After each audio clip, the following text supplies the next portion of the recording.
ஒளிப்பதிவாளர் யுவராஜ், கேமராமேன். எல்லாருக்கும் வணக்கம். நான் யுவராஜ், இந்த படத்தோட டிஓபி. ஃபர்ஸ்ட் ஆஃப் ஆல் இந்த படத்தை ஒர்க் பண்ணதுக்கு நான் ஒரு தேங்க்ஸ் சொல்லணும். ஏன்னா ஸ்ரீகாந்த் சார் வந்து இதில் எனக்கு ஒரு சான்ஸ் கொடுத்தாரு. ஏன்னா ஆல்ரெடி தீங்கிரைன்னு ஒரு படம் ஒர்க் பண்ணியிருந்தேன். அது மூலயமா எனக்கு ஸ்ரீகாந்த் சார் இன்ட்ரோ ஆனார். ஸோ அது மூலயமா தான் இந்த படம் கிடச்சிது. So first thanks to Srikanth sir. அப்புறம் பார்த்தீங்கன்னா டைரக்டர் ராஜ்தேவ் சார். அவர் எப்படி சொல்கிறதுனா பயங்கர டேலண்டட் பர்சன், ரொம்ப எனர்ஜெட்டிக்கான ஒரு பர்சன். ஏன்னா நம்ம டே அண்ட் நைட் அந்த படத்தை வந்து ஒர்க் பண்ணி முடித்தோம். ஸோ நல்லா ஒர்க் பண்ணுவோம்.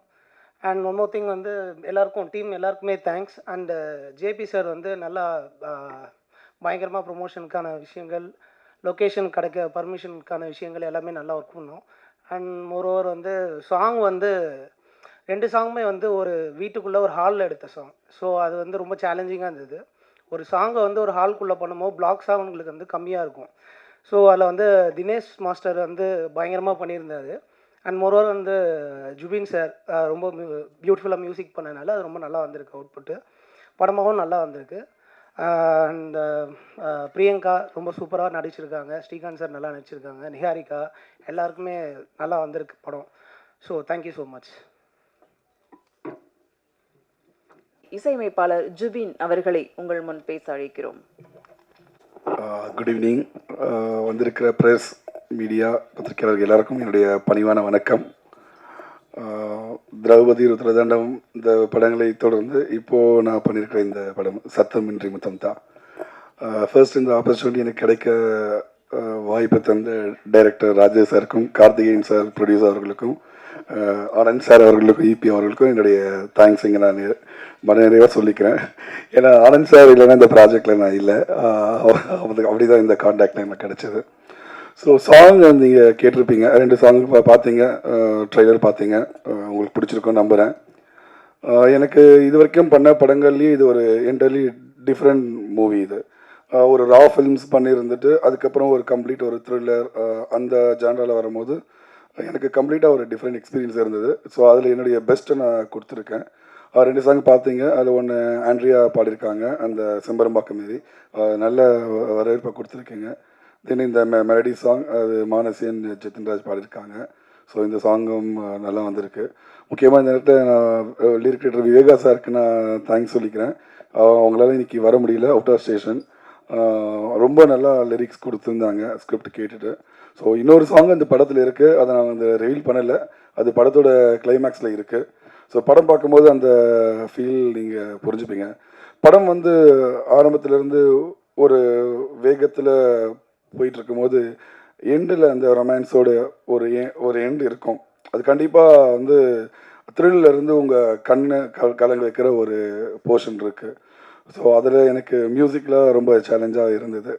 நிறைய ஒரு கிராஃப் இருந்தது, ஒரு சஸ்பென்ஸ், த்ரில்லர், லவ், திரும்ப அப்படி மாறி மாறி மாறி இந்த கிராஃப் இருந்தது. ஸோ அதில் என்னுடைய பெஸ்ட்டை நான் கொடுத்துருக்கேன்னு நினைக்கிறேன்.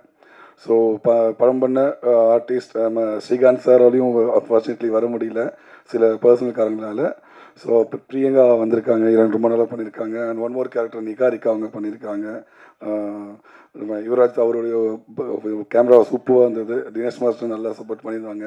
ஸ்டன் மாஸ்டர் அவங்களும் வண்டர்ஃபுல்லாக பண்ணியிருக்காங்க. எஸ்பெஷலி கிளைமேக்ஸ் ஃபைட்லாம் உங்களுக்கு சூப்பராக இருக்கும், நீங்கள் என்ஜாய் பண்ணுவீங்க. அந்தளவுக்கு நல்லா பண்ணி கொடுத்துருக்காங்க. ஸோ ஹோல் டீமுக்கு, என்னோடய டீமுக்கு நான் வந்து ஃபஸ்ட்டு கங்க்ராட் சொல்லிக்கிறேன். ஸோ சத்தமின்றி முதல் வெற்றி பெற வைக்கிறது உங்களோட கையில் தான் இருக்குது. நல்ல பாடல்கள் இருக்குது, ட்ரெய்லர் இருக்குது. இதை நீங்கள் இந்த அளவுக்கு கொண்டு போய் மக்கள்கிட்ட சேர்க்கணுன்றது. ஸோ நான் தாழ்மையாக வேண்டி கேட்டுக்கிறேன். ரொம்ப நன்றி. Thank you so much. போல மெல்ல சிறகு விரிக்கிறார், பிறையாய் வளர்ந்து முழு மதியாய் வெற்றிகள் பல குவித்திட வாழ்த்துக்களோடு அழைக்கிறோம் படத்தின் கதை நாயகி பிரியங்கா திமேஷ் அவர்களை.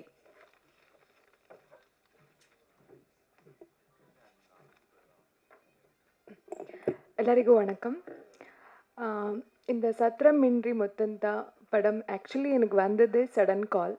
லைக் நேற்று வந்த கால், நான் நெக்ஸ்ட் டே சென்னையில் இருக்கேன். அந்த மாதிரியே ஷுரு ஆச்சு என் கெரியர் இந்த படத்து விஷயத்தில். ஸோ நான் இந்த படத்துக்கு ஃபர்ஸ்ட்டு தேங்க்ஸ் சொல்கிறது ஸ்ரீகாந்த் சார். ஸ்ரீகாந்த் சார் சைடில் தானே எனக்கு கால் வந்தது. ஸோ ஃபர்ஸ்ட்டு வந்து நான் டீம்னை பேட்டி பண்ணும்போது ராஜன் சார் எனக்கு ஒரு ஃபியூ கொஷின்ஸ் கேட்டார். பிரியங்கா இந்த மாதிரி இருக்கே சீன்ஸோ சுச்சுவேஷன்ஸோ படம் பூரா நீங்களே இருக்கே, உங்கள் சரௌண்டிங்களில் நடக்கிறதே ஒரு கதை. ஸோ பர்ஃபார்மன்ஸ் இருக்கு, உங்களுக்கு ஆடியன்ஸுக்கு ரீச் ஆகுறதுக்கு என்ன தேவை இருக்குது அதெல்லாம் இந்த படத்தில் இருக்குது அப்படி சொல்லும்போது நான் ஒரே செகண்ட் திங்கே பண்ணாமல் எஸ் சார் ஷோர், படத்துக்கு கதைக்கு என்ன தேவை அது நான் கண்டிப்பாக பண்ணுறேன் அப்படி சொன்னேன். ஸோ அவர் அந்த கதையை சொல்லும்போது என்ன சொன்னாரோ அதே நான் படம் பார்க்கும்போது இருந்துச்சு, இன்னும் அதுக்கு ஜாஸ்தியே இருந்துச்சு. ஸோ நல்லா பண்ணியிருக்கேன் சார், தேங்க்யூ. ஸோ இந்த நல்லா ஆப்பர்ச்சுனிட்டி கொடுக்கறதுக்கு நான் எல்லாருக்கும் தேங்க்ஸ் சொல்கிறேன். ஸோ இந்த படம் ஆடியன்ஸுக்கு ரீச் பண்ணுறது உங்கள் கையில் இருக்குது. ஸோ March 1 படம் ரிலீஸ் ஆகும். உங்கள் லவ் சப்போர்ட் எப்போவுமே எங்கள் டீம் மேலே இருக்கணும். Thank you so much. சரியாக வழங்கும் தரம். திரைப்பட விழாக்களில், உலக திரைப்பட விழாக்களில் விருதுகள் பல பெற்று வியக்க வைத்தவர். பத்திரிகை எழுதி பத்திரிகை நண்பர்களுக்கும் ஊடகத்தில் இருந்து வந்திருப்பவர்களுக்கும் எல்லோருக்கும் என்னுடைய முதல் வணக்கம். இந்த சப்தமின்றி முத்தம் தா இந்த படத்தை நான் எடுத்திருக்கிறேன், இயக்கியிருக்கிறேன். என்னுடைய இந்த கதை சொன்ன விதம் நான் யோசித்து கொண்டு தான் இந்த படத்தை நான் ஆரம்பித்தேன். அதாவது கதையில் நாம் ஒரு த்ரில்லர் ஜோனில் இருக்கும். இதில் முதலில் ஆரம்பத்தில் இருந்து கடைசி வரை சீட் எட்ஜ் த்ரில்லர் என்ற வகையில் இதை அமைக்க வேண்டும் என்று தான் இதனை ஆரம்பித்தேன். அவ்வாறே அந்த கதை எழுதும்போதும் எவ்வளவு சேலஞ்ச் இருந்ததோ அதே அளவுக்கு படம் நான் எடுக்கும்போதும் எனக்கு அந்த சேலஞ்ச் இருந்தது. ஏனென்றால் இதில் ஸ்லாக்னஸ் ஆர் போரிங் அந்த மாதிரி ஒரு இதுவே இருக்கக்கூடாது என்ற ஒரு எண்ணத்தில் தான் இந்த படத்தை நான் இயக்கினேன். இதில் நமக்கு முதலில் நான் இந்த கதையை முடித்தவுடன் இது ஒரு டார்க் ஷேட், அதாவது ஹீரோ ஒரு டார்க் ஷேடில் இருப்பார். இந்த மாதிரி ஒரு ஹீரோ வேண்டும் என்று நினைத்தால் நிறைய ஹீரோக்கள் இருக்கிறார்கள். ஆனால் நான் என்ன நினச்சேன்னா இதில் நம்ம ஒரு புது கேஸ்ட் பண்ணணும். புது கேஸ்ட்னா இதுவரைக்கும் இந்த ஜான்ரேல நடிக்காத ஒருவரை நம்ம இதை வைக்கணும் அப்படின்னு யோசித்தேன். அப்போ யோசித்த போது எனக்கு என்ன தோணுச்சுன்னா, டோர் பாய், நெக்ஸ்ட் டோர், இல்லை ஒரு ப்ளே பாய், ஒரு லவர் பாய், இந்த மாதிரியே நடித்து கொண்டிருந்த நம்முடைய ஸ்ரீகாந்த் அவர்களை என் மனதில் கிடைத்தவுடன் தோன்றியவுடன் நான் அவரை சென்று பார்த்து அவரிடம் இந்த கதையை சொன்னேன். அவர் இந்த கதையை கேட்டதும் அவர் அவரும் இந்த மாதிரி ஒரு கதையை எதிர்பார்த்திருக்கிறார் என்பது எனக்கு புரிந்தது. அதனால்தான் அவருடனே இந்த கதையை ஏற்றுக்கொண்டு என் படத்தில் நடிப்பதற்கு ஒத்துக்கொண்டார். பிறகு இந்த படத்தை நாங்கள் வரும்பொழுது ஹீரோ இவர் என்று முடிவான பிறகு ஹீரோயினை தேடினோம். அப்பொழுது இவங்கள் பிரியங்கா அவர்கள் எங்களை நேரில் சந்தித்தார். அப்போ நாங்கள் பேசும்போது என்ன தெரிஞ்சதுன்னா, இவரை நான் முதல்ல பார்த்த உடனே ஒரு ஜட்ஜ்மெண்ட்டுக்கு வந்தேன். இவங்க நிச்சயமாக இந்த படத்துக்கு இந்த கதாநாயகி, ஏன்னா இந்த கதாநாயகி எப்படின்னா இந்த கதாநாயகியை சுற்றி தான் இந்த மொத்த கதையும் போகும். அதாவது அவங்க நிறைய இமோட் பண்ண வேண்டிய சீன்கள் இருந்தது. அவங்க அதே மாதிரி லவ் அப்படிங்கிறதையும் அவங்க காட்டணும். இந்த படம் முழுக்க இவங்க ஒரு மனப்போராட்டத்தில் இருப்பாங்க. காதல் அப்படிங்கிற உள்ளுணர்வு, ஆனால் தான் யார், தன்னுடைய நிலை என்ன அப்படிங்கிறதே புரியாத ஒரு நிலையில் இருப்பாங்க. இப்போது ஹீரோ இவங்களை ஒரு விபத்துலேருந்து காப்பாற்றி கொண்டு போய் தன் வீட்டில் வைத்திருப்பார். இப்போ இவங்க என்ன நினைப்பாங்கன்னா, என்னுடைய காதலன் யார், தனக்கு திருமணம் ஆகிவிட்டதா இல்லையா, இந்த மாதிரியான ஒரு டைலமா, அந்த டைலமாலேயே அவங்க இருப்பாங்க. இப்போ இவங்களை சுற்றி சில ஆபத்துகள்லாம் சூழும். இத்தனையும் அவங்க எப்படி அதுலேருந்து மீண்டு வரதுக்காக, ஆனால் உதவி இவர் ஹீரோ. இந்த ஹீரோ டார்க் ஷேடில் இருக்கிறவர். அதனால் இவங்க பார்க்கும்போது இவங்களுக்குள்ள ஒரு பயமும் இருக்கும். இந்த மாதிரி ஒரு கேரக்டர் இருக்கார், இவரா என் கணவர், என் காதலன் அப்படிங்கிற மாதிரிலாம் இருக்கும். ஆனால் ஒரு ஸ்டேஜில் அவங்களுக்கு அந்த ரெவலேஷன் கிடைக்கும் யார் அப்படின்னு. அந்த போராட்டங்களுக்கு கடைசியில் இவங்க ரெண்டு பேரும் ஒன்றா சேர்ந்தாங்களா இல்லையா அப்படிங்கிறது தான் இந்த கதையினுடைய அவுட்லைன். இவங்க ஹீரோயினாக நடித்தது உண்மையாகவே என்னை பொறுத்த வரைக்கும், நான் முதல்ல இவங்களை பார்த்த உடனே ஒரு இன்ட்யூட்டிவாக நான் என்ன ஃபீல் பண்ணேன்னா, இவங்க நிச்சயமாக நல்லபடியாக நடிப்பாங்க, இந்த கேரக்டர் அவங்க பொருத்தமாக அதை செய்வாங்க அப்படிங்கிற நம்பிக்கை எனக்கு இருந்தது. அதனால் அதை பார்த்தோன்னே அவங்கள நான் ஓகே பண்ணி அவங்கள என்னுடைய கதாநாயகியாக அவங்கள கொண்டு வந்தேன். ஆனால் அவங்க பண்ண போது எனக்கு என்ன தோணுச்சுன்னா, இதில் இமோஷன் நிச்சயமாக அவங்க ரொம்ப அழகாக காட்டணும். அந்த இமோஷனெல்லாம் அவங்க எந்த இடத்துல, அதாவது ஒரு சேலஞ்சிங்காக இருக்கும். ஒரு குழப்பத்தில் இருக்கிற ஒரு பெண்ணு திடீர்னு அவங்களுக்கு வந்து சின்ன சின்னதாக ஞாபகம் வந்து இந்த ரெவலேஷன்லாம் வரும்போது அதையும் தாண்டி இவங்க வந்து அந்த எமோஷனும் பண்ணி ஆகணும். அப்போது அந்த குழப்பத்துக்கு நடுவுலையும் இமோஷனை காட்டி அவங்க தன்னை சந்தோஷப்படுத்துகிறாங்க. பார்க்குற உங்களுக்கும் ஒரு பரவசம் ஏற்படும். அந்த மாதிரி அவங்க நடிச்சிருக்காங்க. நிச்சயமாக நல்லா வருவாங்க அவங்க. அடுத்தது நம்முடைய கேமராமேன் யுவராஜ். அவர் வந்து இந்த கதை வந்து நான் சொன்ன மாதிரி ஒரு த்ரில்லர் ஜோன். இந்த த்ரில்லர் ஜான்ரேல இந்த கதையை நம்ம எப்படி சொல்லணும் அப்படின்னு நாங்கள் ஏற்கனவே டிஸ்கஸ் பண்ணி அந்த டோன், அந்த கலர், இந்த இதெல்லாம் நாங்கள் வந்து டிஸ்கஸ் பண்ணி முடிவெடுத்தோம். அதுபடியே அவரும் வந்து அதை அழகாக கொடுத்துருக்காரு. இதில் வந்து உங்களுக்கு காதல் இருக்கும், காமம் இருக்காது. ஆனால் காதலுக்கும் காமமுக்கும் உள்ள வித்தியாசத்தை அங்கே நம்ம நிச்சயமாக இழையோடி காட்டியிருக்கோம். அதுக்கெல்லாம் அவருடைய கேமரா எங்களுக்கு ரொம்ப ப்ளஸ் பாயிண்ட்டாக இருந்தது. ஜூபின் மியூசிக் டைரக்டர் அவர் வந்து நான் அது கேட்டபோது இவர் இதுக்கு முன்னாடி படங்கள் நிறைய பண்ணியிருக்காரு. அவருடைய இசையமைப்பு வந்து நான் பார்த்தேன். அந்த அரேஞ்ச்மெண்ட் இதெல்லாம் ரொம்ப அழகாக இருக்கும். இப்போ இந்த கதையை நான் அவருக்கு சொல்லும்போது அவருக்கு ரொம்ப பிடிச்சி போச்சு. இந்த மாதிரி ஒரு டிஃப்ரெண்ட் ஜான்ரேல நான் வந்து இந்த கதை மியூசிக் பண்ணுறதுக்கு எனக்கு ரொம்ப பிடிச்சிருக்கு அப்படின்னு சொன்னார். அதனால் அவர் உடனே வாங்கன்னு சொல்லி அவரை கூப்பிட்டோம்.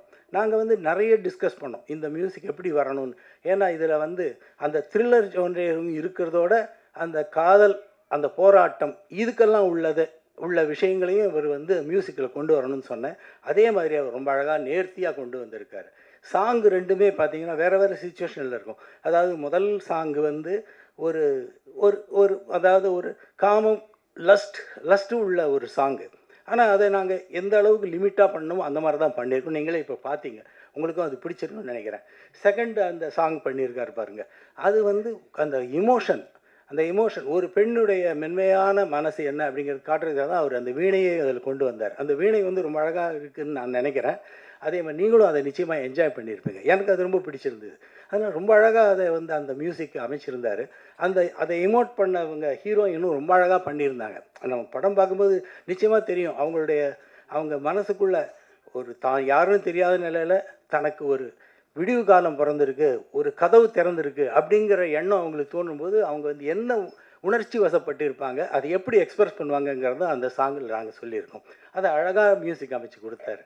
அதே மாதிரி எங்களுடைய கேமராமேன் எடிட்டரும் இந்த படத்தில் ரொம்ப அழகாக, அவர் இன்றைக்கி வர முடியாத சூழ்நிலை, அதனால் வெளியூரில் இருக்கார், அதனால் அவர் வர முடியல. ஆனாலும் அவருடைய அந்த எடிட்டிங் வந்து நிச்சயமாக இந்த படத்துக்கு ஒரு பெரிய பலம். அதே மாதிரி எங்களுடைய executive producer mister Jayaprakash Anand, அவர் வந்து இந்த படத்தில் வந்து ஒரு முழு இன்வால்மெண்ட்டோட முதல்லேருந்து கடைசி வரைக்கும் ரொம்ப ஈடுபாட்டோட, எந்த இடத்துலையும் நமக்கு தொய்வு ஏற்படக்கூடாது, எங்கேயும் தடை ஏற்படக்கூடாது, தாமதம் ஏற்படக்கூடாது அப்படின்னு ரொம்ப முழு ஒத்துழைப்பை அவர் கொடுத்தாரு. அதனால தான் எங்களால் அந்த படத்தை குறிப்பிட்ட நாட்களில் 41 நாளில் நாங்கள் முடித்தோம். அதுக்கு வெற்றிக்கு காரணமான அவரும் தான் எங்களுக்கு. அதனால் இந்த மியூசிக்கு, எடிட்டிங், இவனுடைய கோஆப்ரேஷன், ஹீரோவை பற்றி நான் சொல்லவே தேவையில்லை. அவர் வந்து 22 வருஷத்துக்கு மேலே அவர் வந்து நடிச்சுக்கிட்டு இருக்கார் ஒரு ஹீரோவாக. ஆனால் இந்த படத்தில் அந்த டார்க் ஷேடு, சட்டில் கேரக்டர், இது வந்து அவர் வந்து இமோஷனையும் அதிகமாக காட்ட மாட்டார். அதே சமயத்தில் அது வந்து மக்களுக்கு வெளிப்படணும். அந்த அவருடைய கேரக்டர் அந்த மாதிரி ஒரு சப்டியூடாக, ரொம்ப சட்டிலாக அவர் அழகாக அந்த கிரே ஷேடை அதை கொண்டு வந்திருக்கார். நீங்கள் படம் பார்க்கும்போதே அதை நிச்சயமாக என்ஜாய் பண்ணுவீங்க. இந்த மாதிரி ரொம்ப அழகாக அந்த அமைஞ்சதுனால எங்களுக்கு எல்லாருக்கும் ஒரு முழு திருப்தி. அதனால் இந்த படம் வந்து நிச்சயமாக உங்கள் ஆடியன்ஸ் உள்ளே வந்தாலும் சரி, உங்களுக்கு முதல்ல எனக்கு பிடிக்குங்கிற நம்பிக்கை இருக்குது. நீங்கள்லாம் வந்து பத்திரிகையாளர்களும் ஊடக நண்பர்களும் நீங்கள்லாம் என்ன ரிவ்யூ கொடுக்குறீங்கிறத பொறுத்து தான் எங்கள் படம் வந்து தியேட்டருக்கு ஜனங்க வராங்களா, எப்படி அதை ரசிக்கிறாங்கங்கிறத நீங்கள் பாருங்கள். படத்தை பார்த்துட்டு உங்களுக்கு திருப்தியாக இருந்தால் நல்ல ரிவ்யூ கொடுக்கணும்னு வேண்டிக்கிறேன். நீங்கள் எல்லோரும் இந்த படத்தை வந்து ப்ரொமோட் பண்ணுறது விதத்தில் தான் எங்களுக்கு வந்து வெற்றி கிடைக்கும். இது மாதிரி ஒரு நல்ல படங்களை கொடுக்கணும் அப்படிங்கிற எண்ணத்தோடு தான் நாங்கள் இருக்கோம். அதே மாதிரி அடுத்த படமும் எங்களுக்கு ஒரு நல்ல படமாக அமையும் அப்படின்னு நான் நம்புகிறேன். அதனால் நீங்கள் எல்லோரும் எங்கள் படம் வந்து March 1 ரிலீஸ் ஆகுது. நீங்கள் தியேட்டருக்கு வர ஜனங்கள் வந்து வரும்படியாக ஒரு நல்ல விமர்சனம் கொடுத்து எங்களை வெற்றி அடைய செய்யணும். நன்றி, வணக்கம்.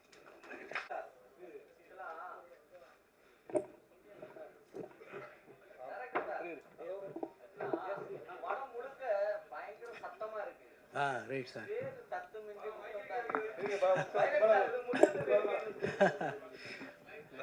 அதுதான் சார், நீங்கள் உங்களுடைய கேள்வி வந்து சரியான கேள்வி தான். அதாவது இந்த கதைக்கு நான் ஏன் இந்த தலைப்பை வச்சேன்னா, முதல்ல வந்து முத்தம் அப்படிங்கிறதும் சத்தமின்றி முத்தம் அப்படிங்கிறதுக்கும் என்ன வித்தியாசம்னு பார்த்தீங்கன்னா, அதாவது சத்தமின்றி சொல்லும்போது அதில் ஒரு சீக்ரெட்டிவ்னஸ் இருக்குது, அதில் வந்து ஒரு ரகசியம் இருக்கும் அப்படிங்கிற எண்ணம் வரும்.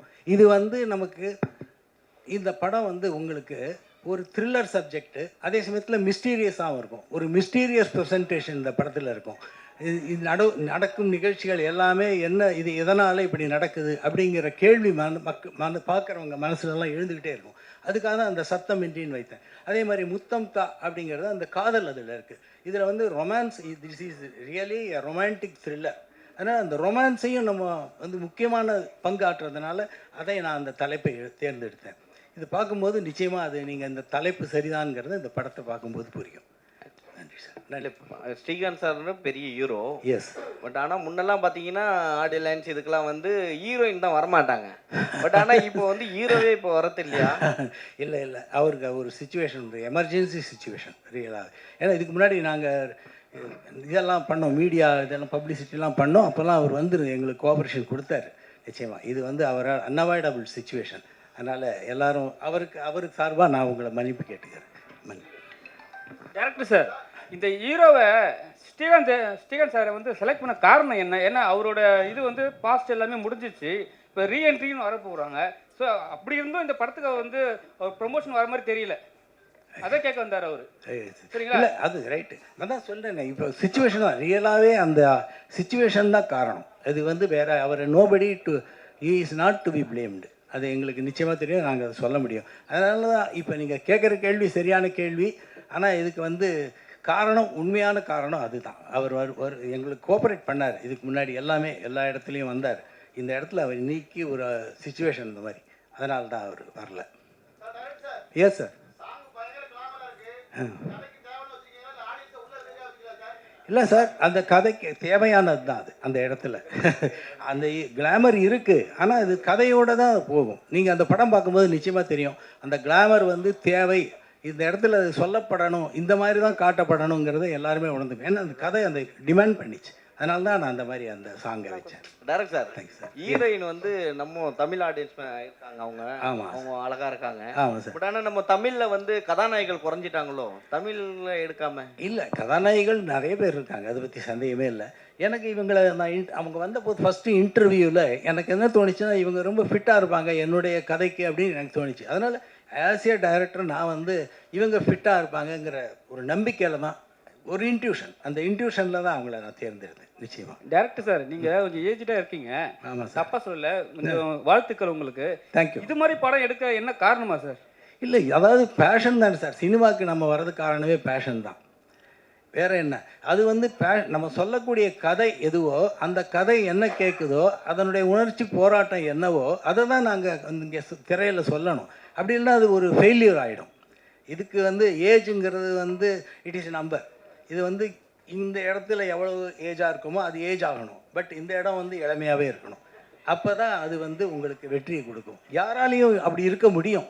பேஷன் உங்களுக்கு இருந்ததுன்னா நிச்சயமாக நீங்கள் எப்போவுமே அதை நோக்கி போக முடியும், வெற்றியும் அடைய முடியும் அப்படின்னு நான் நம்புகிறேன்.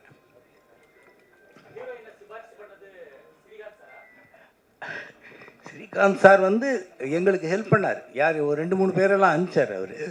அதில் எங்களுக்கு வந்து எனக்கு இவங்களை தான். ஆக்சுவலி நான் கன்னடிகா, பெங்களூர் கேர்ள். ஸோ எனக்கு மேனேஜர் இருந்தார். ஸோ அந்த மேனேஜருக்கு அவர் லிங்க் ஆகிட்டு எனக்கு சடன்லி ஃபர்ஸ்ட்டு கொஷன் கேட்டது, ஒரு 40 days ஸ்ட்ரைட் கால்ஸ் என்ன 1 month 1.5 month நீங்கள் ஃப்ரீயாக இருக்கணும் அப்படியே கேட்டது. அப்போது நான் சொன்னது ஒரே ஒரு ಕ್ವೆಶನ್ನು, நான் ಕನ್ನಡ படம் ரிலீஸ் ஆக போகும் அந்த டைಮಲ್ಲಿ ப்ரொமೋಷನಿಗೆ மட்டும்தான் எனக்கு கேப் இருந்தால் என்ன சென்ட் பண்ணணும் அப்படியே கேட்டேன். அதுக்கு இவர் ஓகே சொல்லும்போது சடன் கால் அப்படியே வரும்போது ஸ்ரீகாந்த் சார் நெக்ஸ்ட் கால் வந்துச்சு. ಅದರಿಂದ நான் டீமிಗೆ வந்து ಜಾಯಿನ್ ಆಗೋದು. அவ்வளோதான்.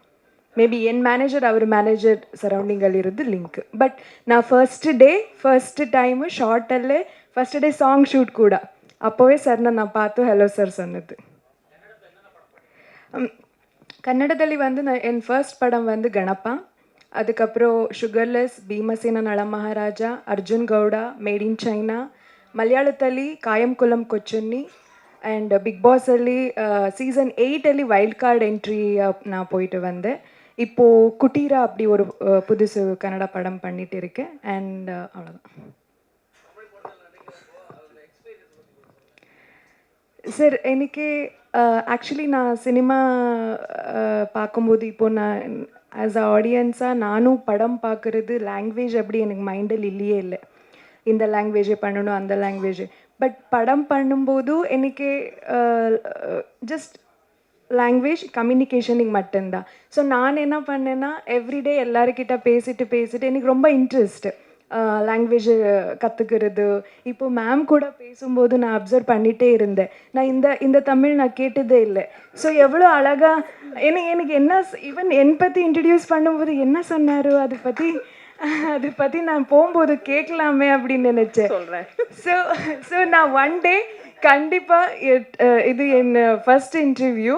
பட் ஆனால் இன்னொரு மேபி நோஸ் 5 இயர்ஸோ 3 இயர்ஸோ இந்த மாதிரியே பேச போகிறேன் நான். சத்தியமாக நான் கற்றுக்கிறேன் மேம், ஷுர். ஸோ அந்த மாதிரி இன்ட்ரெஸ்ட் இருக்குது எனக்கு. ஸோ எக்ஸ்பீரியன்ஸ் எல்லாம் சேம் சார். ஆக்ஷன் கட் சொல்லும்போது அண்ட் அது இன்டென்ஸ் இருக்கும்போது லவ் ரியாக்ஷன்ஸ் எல்லாம் சேம். பட் கம்யூனிகேஷனுக்கு மட்டும்தான் தமிழ். ஸோ நான் பிடிச்சேன், நான் கற்றுக்கிட்டேன். இன்னும் அழகாக கற்றுக்கணும். அதுக்கெல்லாம் உங்கள் சப்போர்ட் வேணும். அதை பற்றி சொல்லணுன்னா ஃபர்ஸ்ட்டு நான் கேட்டேன் என்ன சார் படம் பேர். அப்போது ஒரு பெரிய லென்த்தியாக சொன்னார். நான் இன்னொரு டைம் கேட்டு கற்றுக்கிட்டேன். அப்போ என்ன இருந்துச்சுன்னா ஒரு சத்தம் இல்லைன்னு ஒரு முத்தந்தா அப்படி இருந்துச்சு லைனாக. அதுக்கப்புறம் கட் பண்ணி இப்படி ஆச்சு. ஷார்ட் ஆச்சு. 2 days பிஃபோர் எனக்கு கொஷன் கேட்டார், பிரியங்கா இது ரொம்ப சேஞ்சாக இருக்கு. அப்போ நான் அதை திங்க் பண்ணேன், ஏதோ கான்ட்ரவர்சி மாதிரி இருக்கா, என்ன இருக்கே அந்த மாதிரி இல்லை. எனக்கு கேட்டால் ஒன்றுமே இல்லை. ஏன்னா நான் நினச்சது என்னென்னா, இப்போ நாங்கள் யாருக்கார கிஸ் பண்ணும்போது பிளெயின் கிஸ்ஸாக இருக்கலாம், இல்லை இப்படி கிஸ் எங்கேயாரு கிஸ் கொடுக்கும்போது ஒரு நாய்ஸ் வரும். ஸோ நாய்ஸ் இல்லாமல் நாங்கள் பிளெயின் கிஸ் கூட கொடுக்க முடியாது. ஸோ அப்படியே படத்தில் கூட நாய்ஸே இல்லாமல் அவள் மர்டர் பண்ணுறா, லவ் பண்ணுறா, எல்லாமே பண்ணுறா. அது கரெக்டாகவே ஆப்டாக இருக்கேன்னு எனக்கு ஃபீல் ஆச்சு. So I'm fine with that. Sir director sir, உங்கள்கிட்ட ஒரு கொஸ்டின். அதில் ஒரு கேப்ஷன் போட்டிருக்கீங்களா, a women in love a man on ஃபயர்னு. அது என்ன சார் மீனிங்? அதாவது இந்த ஹீரோ நான் சொன்ன மாதிரி அது ஒரு கிரே ஷேடு. நான் சொன்னேன்ல, ஒரு வயலண்ட் மேனாகவே இருப்பார். ஆனால் அவருக்குள்ளே வந்து அந்த லவ் ஒரு சாஃப்ட் கார்னர் இருக்கும். அதுக்குள்ளே அந்த இமோஷன் எப்பவுமே அவர் அடக்கியே வச்சுருப்பார், இமோஷன் எல்லாம். அந்த மாதிரி அவர் மேன் ஆன் ஃபயருங்கிறது, man on fire means very active, very alert. அந்த ஒரு வேகம், உத்வேகம் இதெல்லாம் உள்ளவர் அவர். அதனால் அதில் வந்து அவங்க அந்த violent man fire, man on fire. அதே மாதிரி இவங்க ஹீரோயின் வந்து உமன் இன் லவ். அவங்க லவ் தான் இவங்க கதையை நடத்துது. அதுதான் முக்கியமான பங்காற்றுது. அதனால தான் நான் அந்த லவ் அதில் அழுத்தமாக சொல்லியிருக்கேன். இப்போ 2 பேரும் அது கான்ட்ராஸ்டாக இருக்கும். மேன் ஆன் ஃபயர் பட் ஆனால் woman in love. So that love mellows down his violence. அதுதான் நான் கடைசியில் சொல்லியிருக்கேன். அதுதான் அது.